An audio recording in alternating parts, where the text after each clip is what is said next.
안녕하세요. 나의 사랑하는 책입니다. 데이비드 브레이너드 생애와 일기를 소개하는 두 번째 시간입니다. 요새 한국에서 인기 있는 드라마가 있습니다. 시한부 인생이 등장하는 드라마입니다. 드라마가 재미있어서 놀랐고 교회 집사님들과 교제하는데 대부분 이 드라마를 보신다고 해서 또 놀랐습니다. 드라마를 보면 눈물이 날 때가 많은데 창피하지는 않습니다. 드라마 이야기를 하는 이유는 두 가지를 말씀드리고 싶어서입니다. 먼저 잊지 말아야 할 것이 있는데 우리도 역시 모두 시한부 인생이라는 것입니다. 드라마 주인공이 3개월 시한부 선고를 받은 반면 우리는 다만 그 시간을 모를 뿐 우리도 언젠가 이 땅을 떠날 때가 옵니다. 그것을 잊지 않아야 잘 살 수 있다고 생각합니다. 영원히 살 것처럼 사는 것만큼 어리석은 일은 없는 것 같습니다. 왜 우리는 그런 드라마를 보고 감동하고 눈물을 흘리고 박수를 보낼까요? 그것을 생각해 봤습니다. 많은 이유를 들 수 있겠지만 분명한 것이 하나 있었습니다. 바로 사랑 때문입니다. 우리는 사랑하고 싶어하고 사랑받고 싶어합니다. 상대를 위하는 마음이 깊으면 깊을수록 더 감동합니다. 사람은 원래 사랑받는 존재였고 사랑하는 존재였기 때문입니다. 원래 사람은 하나님을 사랑했고 하나님은 사람을 사랑했고 그 사랑으로 사람은 또 사람을 사랑했습니다. 조건 없는 사랑이었습니다. 그래서 우리는 조건 없는 사랑, 하나님의 사랑과 닮은 사랑을 볼수록 더 열광합니다. 그것을 우리가 실제 삶에서 누릴 수 없고 할 수 없기에 더욱 갈망합니다. 우리 역시 시한부 인생이라는 것, 그리고 인간은 원래 사랑의 존재였는데 그 사랑을 잃어버렸고 바로 그 때문에 하나님의 사랑을 닮은 조건 없는 사랑에 더욱 열광한다는 것입니다. 조나단 에드워즈는 이 책 서문에서 참된 신앙과 가치를 제시하는 두 가지 방법이 있다고 말합니다. 하나는 교리와 말씀을 통해서 하는 것입니다. 목사님들께서 하시는 일이라고 생각합니다. 또 하나는 예증과 본보기를 통해 신앙을 제시한다고 말합니다. 그것은 예수님을 사랑하는 사람이라면 누구나 할 수 있다고 생각합니다. 그래서 사실 모든 미디어를 통해서도 우리는 신앙을 이야기할 수 있습니다. 드라마를 통해서도 당연히 된다고 생각합니다. 드라마를 쓰는 것은 그래서 제 작은 소망 가운데 하나입니다. 서문과 브레이너드 일기 일부의 글에서 나누고 싶은 글을 읽겠습니다. 서문. 세상에 참된 신앙과 가치를 제시하고 권하는 방법에는 두 가지가 있다. 하나는 교리와 말씀을 통한 것이고 다른 하나는 예증과 본보기를 통한 것이다. 브레이너드는 견고한 신앙심과 광적인 태도를 정확히 구별했다. 그것이 진리의 빛과 판단의 기반을 둔 이성적이고 성경적인 감정인지 아니면 변덕스러운 자만심과 상상력에 기초한 열렬한 감정인지를 정확히 구별했다. 브레이너드는 인간이 변덕스럽고 열정적인 감정에 얼마나 취약한지를 잘 알고 있었다. 그런 감정들이 얼마나 널리 퍼져 있으며 얼마나 많은 사람들이 그런 감정에 속고 있는지 잘 알고 있었다. 그는 자주 대화에서 우울한 슬픔과 경건한 슬픔, 참된 겸손과 영적인 황폐함의 차이를 구별하면서 전자를 후자로 착각하는 위험성에 대해 말했다. 그는 임종을 앞둔 병상에서 내게 말했다. 한 번뿐이기는 했지만 나이도 어리고 경험도 미숙했던 시절 상상력이 낳은 열정과 광기를 결코 도달할 수 없는 신앙의 우월한 단계로 보며 높이 평가했던 적이 있었다고 말이다. 브레이너드 일기 일부 출생부터 신학 공부를 시작할 때까지 8살이 되자 영혼에 관심을 갖기 시작했다. 죽음에 대해 생각만 해도 두려운 마음이 들었다. 그래서 조바심과 두려움 속에서 종교적 의무를 행했다. 그러나 그런 모든 종교적 의무가 놀고 싶은 열망을 파괴하는 우울한 일처럼 느껴질 뿐이었다. 때로 예배를 드릴 때 마음에 감동이 느껴지기도 했다. 종교적 의무를 행하는 것에서도 커다란 기쁨을 느꼈다. 적어도 천국과 행복을 향한 선하고 소망 넘치는 길을 걸어가기를 갈망했다. 회심이 무엇인지도 모른 채 말이다. 나는 흥겹게 떠들며 노는 무리와 어울렸지만 깊이 빠지지는 않았다. 그런 생활 속에서도 이것만은 분명히 알고 있었다. 그들과 어울리고 나면 전보다 더 더러워진 마음이 되어 돌아온다는 것이었다. 20살이 되자 오로지 공부에만 전념했다. 그리고 전보다 더 종교적 의무에 열심을 내었다. 1년도 못 되어 성경을 2번 이상 읽었고 기도와 다른 은밀한 영적 의무를 행하며 매일 많은 시간을 보냈다. 간단히 말하면 나는 겉으로는 매우 선한 사람이었다. 그러나 사실은 철저히 자신의 행위에 의지하고 있었다. 그런 사실을 느끼지도 못하면서 말이다.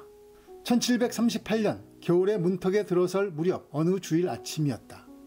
은밀히 기도하려고 교회에 가고 있는데 하나님은 갑자기 내가 매우 위험한 상태에 있고 하나님의 진노 아래 있음을 깨닫게 하셨다. 그동안 기쁨을 느꼈던 모든 선한 기분이 한순간에 사라져버렸다. 깊은 낙담에 빠졌다. 마냥 행복해 보이는 새와 짐승들이 부럽기까지 했다. 새와 짐승들은 적어도 내가 영원히 처할 비참함에 빠지지 않을 것이기 때문이었다.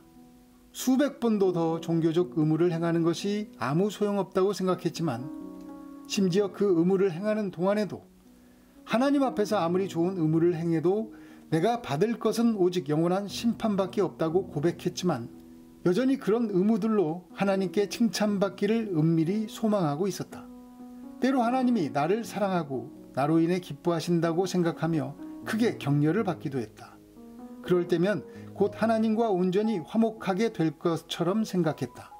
그러나 그 모든 것은 단지 억측에 불과했다. 기도가 넓어질 때, 기도하면서 감정이 흘러넘칠 때, 혹은 선한 결단을 했을 때 일어나는 억측이었던 것이다. 내 더러움과 지옥 같은 마음을 발견하면 차마 눈을 뜨고 볼 수가 없었다. 하나님은 아주 명백히 내가 심판에 놓여 있다는 것을 보여주셨다. 죄를 깨닫고 그 심각성을 볼 때면 영적인 잠에서 깨어나는 듯 했다. 그러나 이런 확신이 들고 스스로가 구원을 향해 어느 정도 나아가고 있다는 소망이 들면 다시 마음이 무감각해지고 나태함에 빠지곤 했다. 많은 실망과 커다란 고통, 당황스러움을 느끼게 되면 하나님이 인간을 다루시는 방법에 대해 격렬하고 신랄한 악의를 품었다. 그러고는 아담의 죄를 후손에게 전가한 것은 전적으로 잘못된 것이라고 불평했다. 이런 고통스럽고 혼란스러운 상태 속에서 특별히 다음의 것들이 내 부패한 마음을 자극했다. 1. 하나님의 준엄한 법이 내 부패한 마음을 자극했다. 나는 최선의 노력과 수고를 다했지만 결국 율법의 요구를 도저히 충족시킬 수 없음을 깨달았다. 율법이 외적인 행위에만 적용된다면 감당할 수 있을 것 같았다. 그러나 율법이 악한 생각과 마음의 죄에 대해서도 심판한다는 것을 알게 되었다. 환경이 더 나아질 것이라는 미래에 대한 소망과 앞으로 더 위대한 일을 할 것이라는 소망 때문에 자신에 대해 철저히 절망하지 않았다. 그러나 바로 그 근거 없는 소망 때문에 내가 주권자이신 하나님께서 값없이 주시는 은혜에 전적으로 의존할 수밖에 없는 존재임을 깨닫지 못했다. 2. 믿음만이 구원의 조건이라는 것이 내 부패한 마음을 자극했다.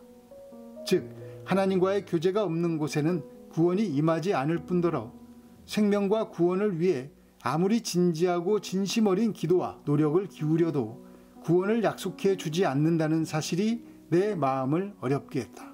3. 믿음이 무엇인지, 믿는다는 것이 무엇인지, 그리스도에게 나온다는 것이 무엇인지 모른다는 사실이 내 부패한 마음을 자극했다.